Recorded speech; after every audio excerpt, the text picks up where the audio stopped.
o Supremo Tribunal Federal, o Conselho Nacional de Justiça e os tribunais superiores têm sede na capital federal.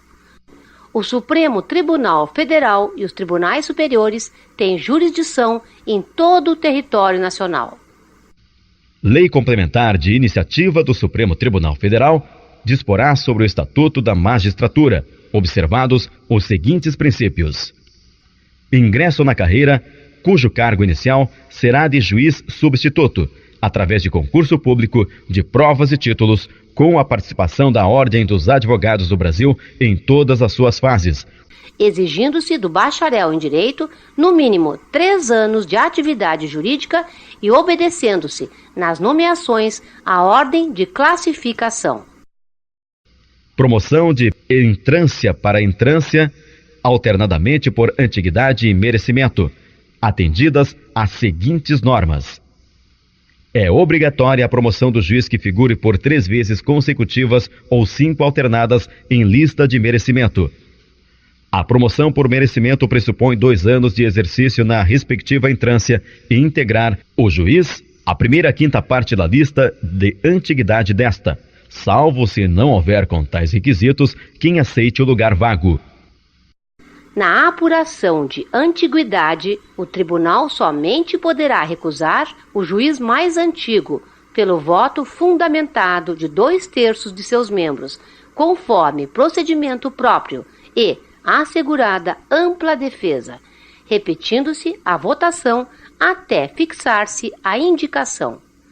Não será promovido o juiz que, injustificadamente, retiver autos em seu poder, além do prazo legal, não podendo devolvê-los ao cartório sem o devido despacho ou decisão. O acesso aos tribunais de segundo grau far-se-á por antiguidade e merecimento alternadamente, apurados na última ou única entrância. Previsão de cursos oficiais de preparação, aperfeiçoamento e promoção de magistrados, constituindo etapa obrigatória do processo de vitaliciamento, a participação em curso oficial ou reconhecido por Escola Nacional de Formação e Aperfeiçoamento de Magistrados. O subsídio dos ministros dos tribunais superiores corresponderá a 95% do subsídio mensal fixado para os ministros do Supremo Tribunal Federal, e os subsídios dos demais magistrados serão fixados em lei e escalonados em nível federal e estadual, conforme as respectivas categorias da estrutura judiciária nacional, não podendo a diferença entre uma e outra ser superior a 10%, ou inferior a 5%, nem exceder a 95% do subsídio mensal dos ministros dos tribunais superiores. A aposentadoria dos magistrados e a pensão de seus dependentes é assegurado regime de previdência de caráter contributivo, observados critérios que preservem o equilíbrio financeiro e atuarial. O juiz titular residirá na respectiva comarca, salvo autorização do tribunal. O ato de remoção, disponibilidade e aposentadoria do magistrado por interesse público fundar-se-á em decisão por voto da maioria absoluta do respectivo tribunal ou do Conselho Nacional de Justiça, assegurada ampla defesa. A remoção a pedido ou a permuta de magistrados de comarca de igual entrância atenderá, no que couber, ao seguinte: é obrigatória a promoção do juiz que figure por 3 vezes consecutivas ou 5 alternadas em lista de merecimento.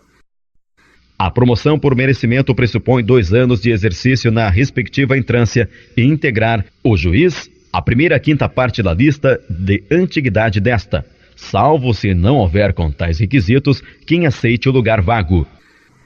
Aferição de merecimento, conforme o desempenho e pelos critérios objetivos de produtividade e presteza no exercício da jurisdição e pela frequência e aproveitamento em cursos oficiais ou reconhecidos de aperfeiçoamento.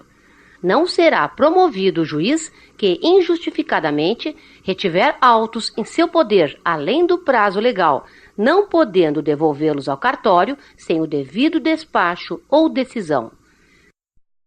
Todos os julgamentos dos órgãos do Poder Judiciário serão públicos e fundamentadas todas as decisões sob pena de nulidade, podendo a lei limitar a presença em determinados atos às próprias partes e a seus advogados ou somente a estes. Em casos nos quais a preservação do direito à intimidade do interessado no sigilo não prejudique o interesse público à informação.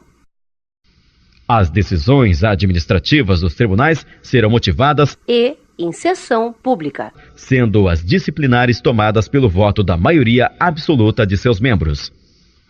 Nos tribunais com número superior a 25 julgadores, poderá ser constituído órgão especial, com o mínimo de 11 e o máximo de 25 membros, para o exercício das atribuições administrativas e jurisdicionais delegadas da competência do Tribunal Pleno, provendo-se metade das vagas por antiguidade e a outra metade por eleição pelo Tribunal Pleno.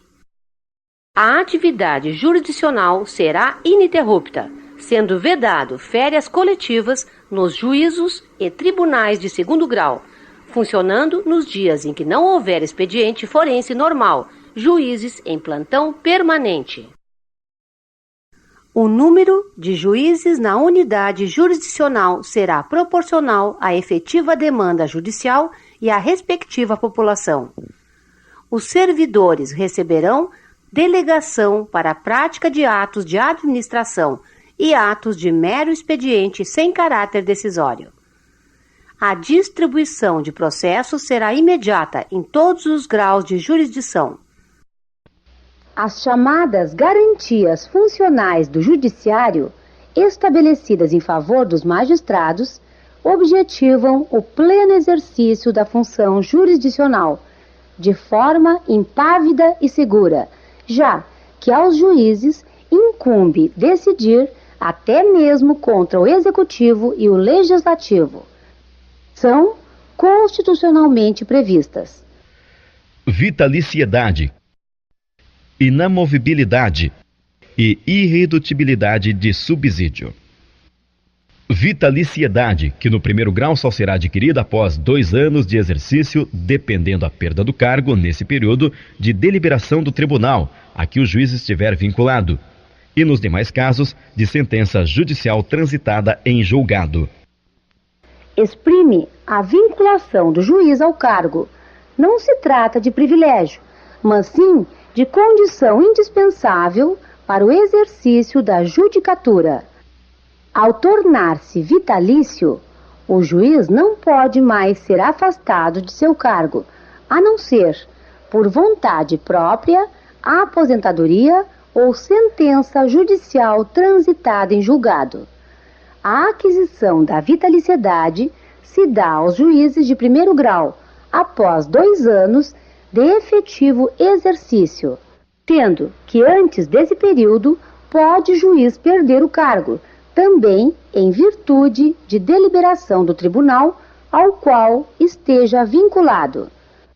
Inamovibilidade, salvo por motivo de interesse público, sendo que o ato de remoção, disponibilidade e aposentadoria do magistrado por interesse público fundar-se-á em decisão por voto de 2/3 do respectivo tribunal, assegurada ampla defesa. Diz respeito à impossibilidade de remoção contra a vontade do juiz, permitindo assim uma atuação sem receio de represálias. Tal afirmação, porém, sofre uma atenuação, qual seja o interesse público. Caso seja entendido estar presente tal interesse, o magistrado será removido mediante deliberação, pelo voto de 2/3 do tribunal a que o juiz estiver vinculado. Irredutibilidade de subsídio. Significa que os vencimentos dos magistrados não podem ser diminuídos, nem mesmo em razão de medida geral. Porém, de sua remuneração será descontado o imposto de renda, tal qual ocorre com um contribuinte normal, sendo-lhes vedada a concessão de qualquer privilégio tributário, em razão dos cargos que ocupam. Também é importante saber que os magistrados serão remunerados exclusivamente por subsídio mensal, fixado em parcela única, vedado o acréscimo de qualquer gratificação ou espécie remuneratória. Aos juízes é vedado exercer, ainda que em disponibilidade, outro cargo ou função, salvo uma de magistério. Receber, a qualquer título ou pretexto, custas ou participação em processo. Dedicar-se à atividade político-partidária.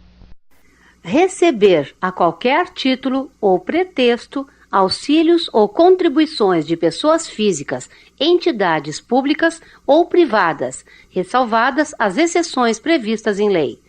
Exercer a advocacia no juízo ou tribunal do qual se afastou, antes de decorridos 3 anos do afastamento do cargo por aposentadoria ou exoneração. Artigo 96. Compete privativamente aos tribunais eleger seus órgãos diretivos e elaborar seus regimentos internos, com observância das normas de processo e das garantias processuais das partes, dispondo sobre a competência e o funcionamento dos respectivos órgãos jurisdicionais e administrativos. Organizar suas secretarias e serviços auxiliares, e os dos juízos que lhes forem vinculados, velando pelo exercício da atividade correicional respectiva. Prover, na forma prevista nesta Constituição, os cargos de juiz de carreira da respectiva jurisdição. Propor a criação de novas varas judiciárias. Prover, por concurso público de provas ou de provas de títulos, os cargos necessários à administração da justiça, exceto os de confiança assim definidos em lei. Conceder licença, férias e outros afastamentos a seus membros e aos juízes e servidores que lhes forem imediatamente vinculados.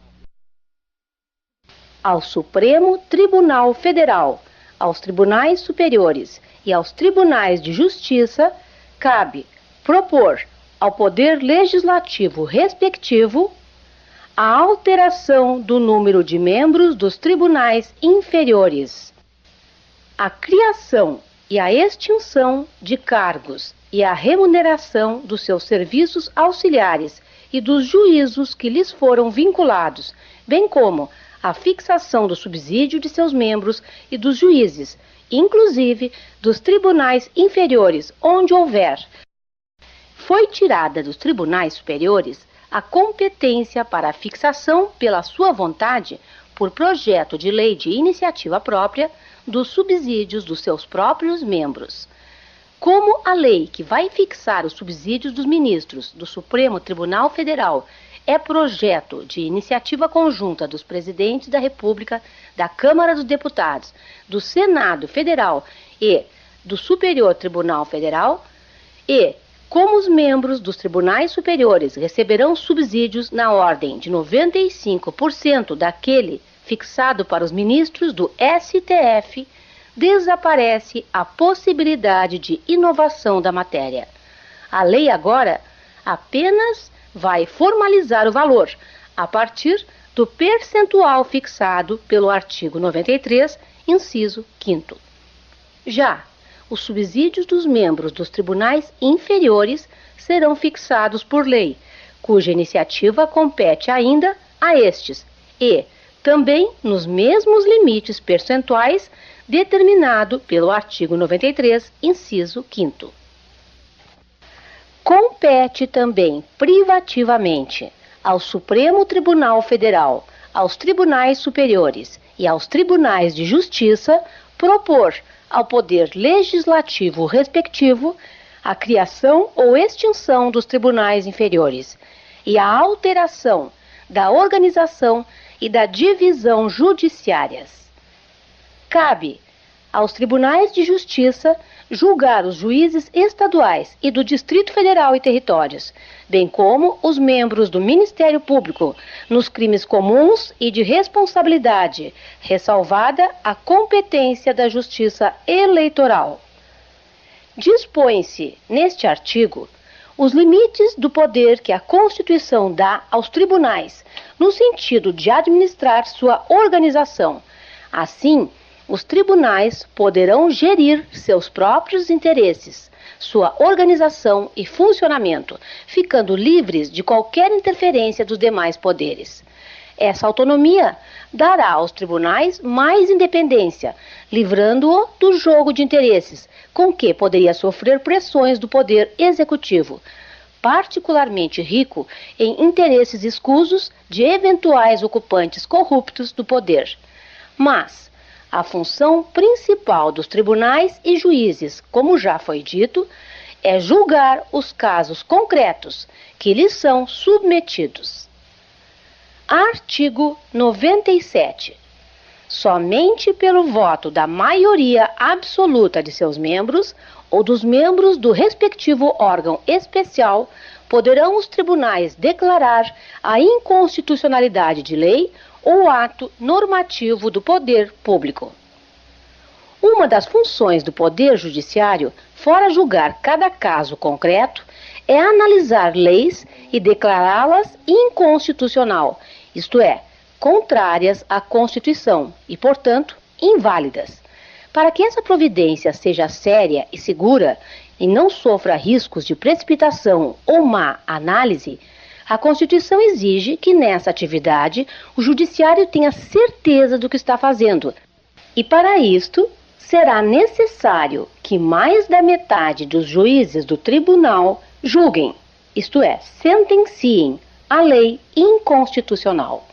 Se, no julgamento da lei, menos da metade, por exemplo, 45%, afirmarem que ela é inconstitucional e apenas 15% concluírem ser ela constitucional e 40% se abstiverem de votar, embora a maioria tenha afirmado a inconstitucionalidade, esse julgamento não terá validade e a lei não será considerada inconstitucional e, portanto, continuará em vigor.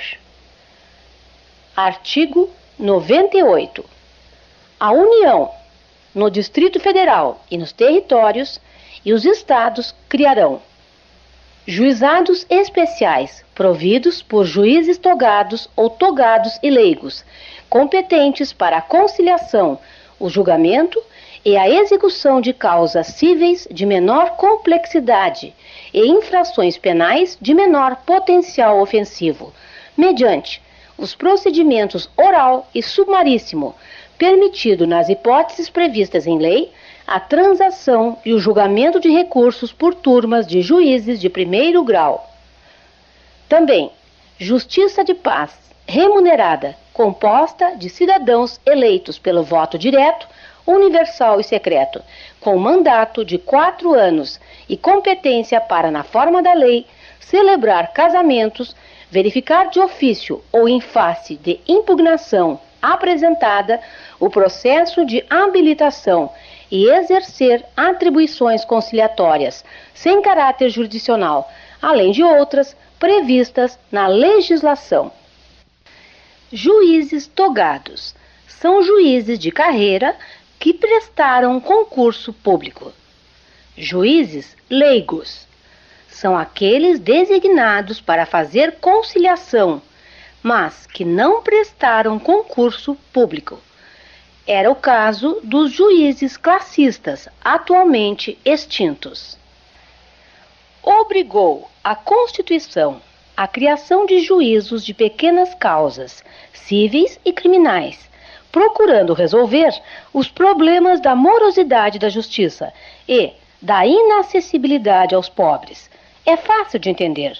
Se todas as causas de maior e de menor importância são julgadas de uma mesma forma, todas demoram muito para serem julgadas. Assim, quem tem um problema, mas não é um problemão, nem vai à justiça, porque a solução demorará muito e não compensa, Também não compensará pagar um advogado para um processo de insignificante resultado material. Lei federal disporá sobre a criação de juizados especiais no âmbito da Justiça Federal. A determinação do caput deste artigo 98 obriga a União e aos Estados a criação de juizados especiais para a conciliação, o julgamento e a execução de causas cíveis de menor complexidade e infrações penais de menor potencial ofensivo, mediante procedimentos oral e sumaríssimo. Esta determinação foi obedecida pelos Estados-membros, que têm instalado esses juizados especiais e, assim, agilizaram a prestação jurisdicional dos Estados. Mas, no âmbito da competência especial da Justiça Federal, não se havia considerado a existência de causas cíveis de pequeno valor, nem qual a existência de infrações penais de menor potencial ofensivo. Foi para superar qualquer dúvida e visando atender aos reclamos sociais de agilização da justiça em todas as horas que a Constituição Federal determinou à União que, por lei federal, crie juizados especiais também para as causas da competência da Justiça Federal. Desse modo, foi editada uma lei federal, Lei 10.259, instituindo juizados especiais para julgar tanto as causas de pequeno valor, envolvendo os interesses da União, suas autarquias e empresas públicas, como para julgar os crimes de menor potencial ofensivo, que afetem os interesses dessas entidades. Com a criação dos juizados especiais cíveis e criminais, em 2002, ficou estabelecido um procedimento rápido e barato, compensando aos advogados que perdem pouco tempo com cada caso, e o resultado é imediato para o interessado.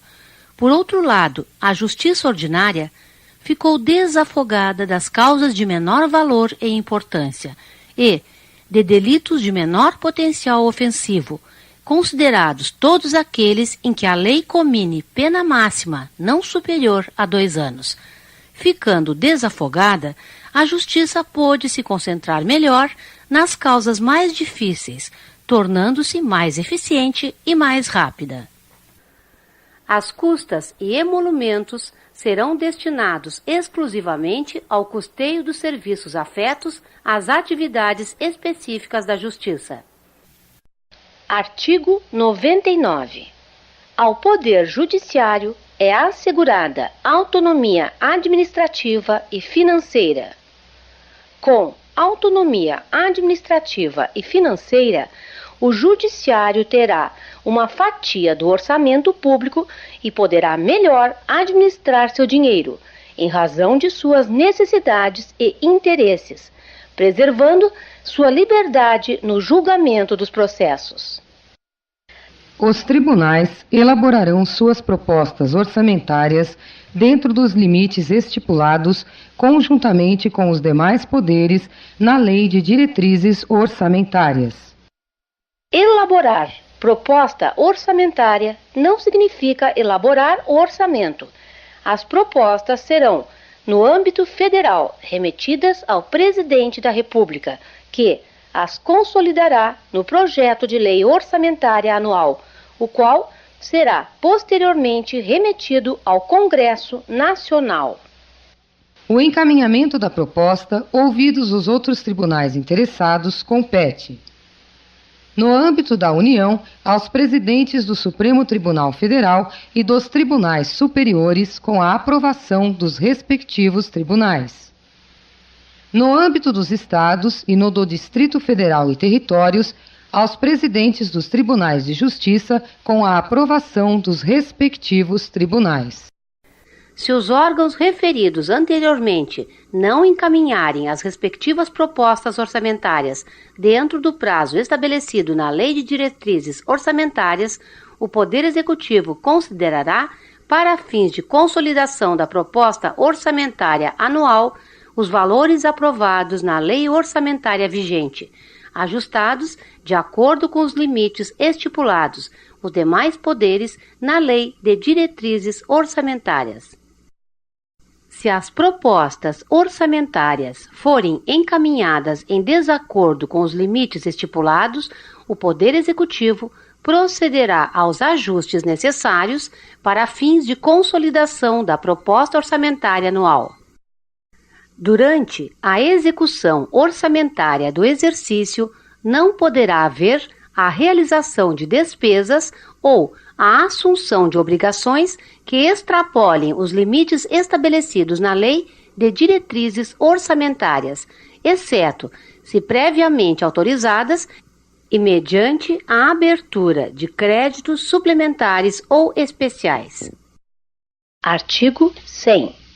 À exceção dos créditos de natureza alimentícia, os pagamentos devidos pela Fazenda Federal, Estadual ou Municipal, em virtude de sentença judiciária, far-se-ão exclusivamente na ordem cronológica de apresentação dos precatórios e à conta dos créditos respectivos, proibida a designação de casos ou de pessoas nas dotações orçamentárias e nos créditos adicionais abertos para este fim.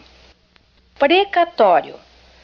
Precatório é a carta expedida pelos juízes da execução de sentenças ao presidente do tribunal, a fim de que, por seu intermédio, se autorizem e se expeçam as necessárias ordens de pagamento às respectivas repartições pagadoras.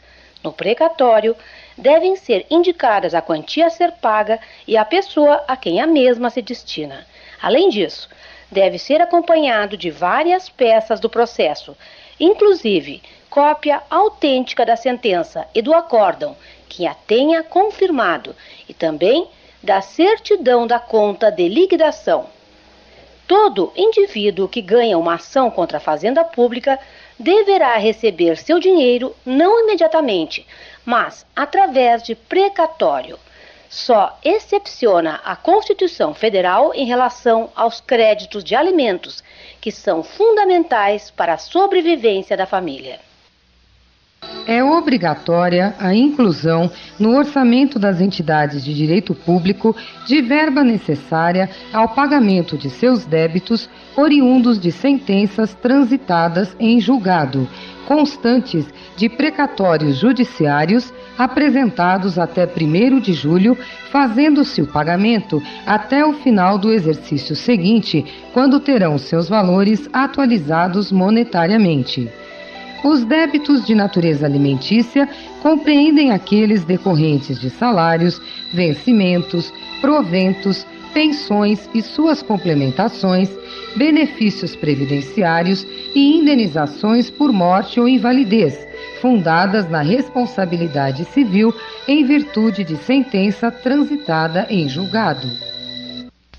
As dotações orçamentárias e os créditos abertos serão consignados diretamente ao Poder Judiciário, cabendo ao presidente do tribunal que proferir a decisão, exequenda, determinar o pagamento, segundo as possibilidades do depósito e autorizar, a requerimento do credor e exclusivamente para o caso de preterimento de seu direito de precedência, o sequestro da quantia necessária à satisfação do débito.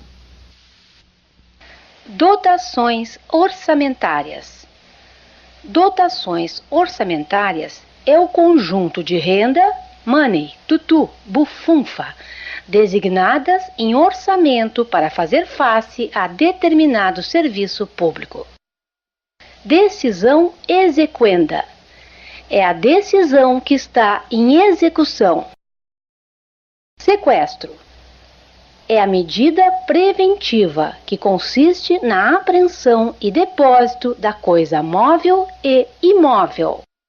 Muito comum é a condenação dos municípios, estados ou União ao pagamento de indenizações por desapropriação, por exemplo, ou restituição de dinheiro cobrado indevidamente, taxas ou impostos ilegais, etc. A fazenda pública não é executada da forma como são as demais pessoas. Não são penhorados os bens do poder público para serem leiloados e, com dinheiro apurados, pagos os credores. E, quando o judiciário condena a fazenda pública a pagar uma quantia a alguém, deve oficiar a fazenda pública, requisitando o pagamento. Esse ofício chama-se ofício requisitório. Se o credor for pessoa importante, poderia ele pretender passar na frente de outros credores, obtendo da fazenda pública preferência no atendimento do ofício requisitório. A Constituição moralizou esse problema definitivamente. Pouco importa se o credor é político ou militar ou pessoa importante. A fazenda pública deverá proceder aos pagamentos na mesma ordem em que for recebendo os ofícios requisitórios. Não poderá pagar ninguém na frente de outra pessoa que obteve a condenação primeiramente.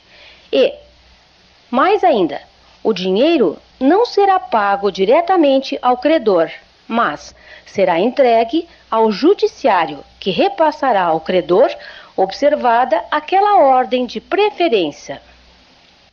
Quanto ao disposto relativamente à expedição de precatórios, não se aplica aos pagamentos de obrigações definidas em lei como de pequeno valor, que a Fazenda Federal, Estadual, Distrital ou Municipal deva fazer em virtude de sentença judicial transitada em julgado.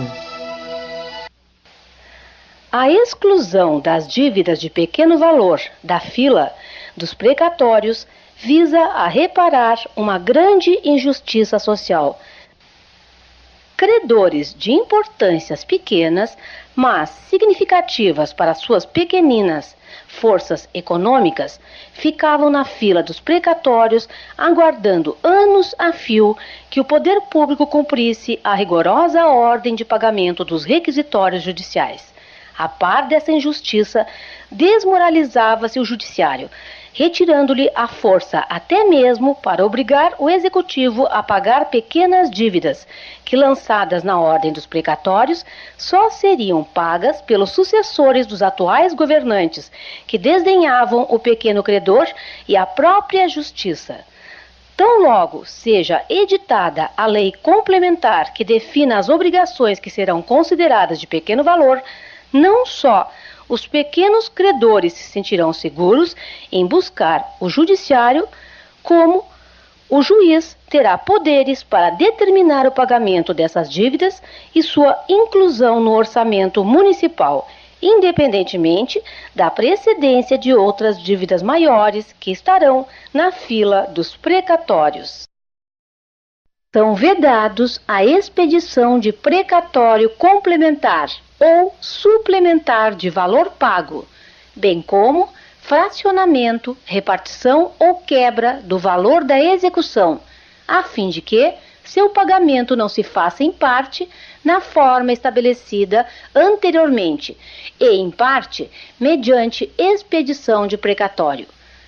Esse parágrafo veio para vedar a expedição de precatório complementar ou suplementar de valor pago, bem como fracionamento, repartição ou quebra do valor da execução, como meio de enquadrar o valor a ser pago pela Fazenda Pública dentro da classificação pagamento de pequeno valor, visando assim fugir da regra dos precatórios. Isso porque, nos termos do artigo 100, parágrafo 3º da Constituição Federal, a regra dos precatórios não se aplica aos pagamentos de obrigações definidas em lei como de pequeno valor. Enquanto os estados, o Distrito Federal e os municípios não fixarem em lei seus respectivos valores, serão considerados de pequeno valor os débitos ou obrigações consignados em precatório judiciário, que tenham valor igual ou inferior a 40 salários mínimos perante a Fazenda dos Estados e do Distrito Federal, 30 salários mínimos perante a Fazenda dos municípios. Se o valor da execução ultrapassar esses valores, o pagamento far-se-á sempre por meio de precatório, sendo facultada à parte exequente a renúncia ao crédito do valor excedente, para que possa optar pelo pagamento do saldo sem o precatório. Exequente. Exequente é aquela pessoa que intenta ou promove execução judicial. O presidente do tribunal competente que, por ato comissivo ou omissivo, retardar ou tentar frustrar a liquidação regular de precatório, incorrerá em crime de responsabilidade.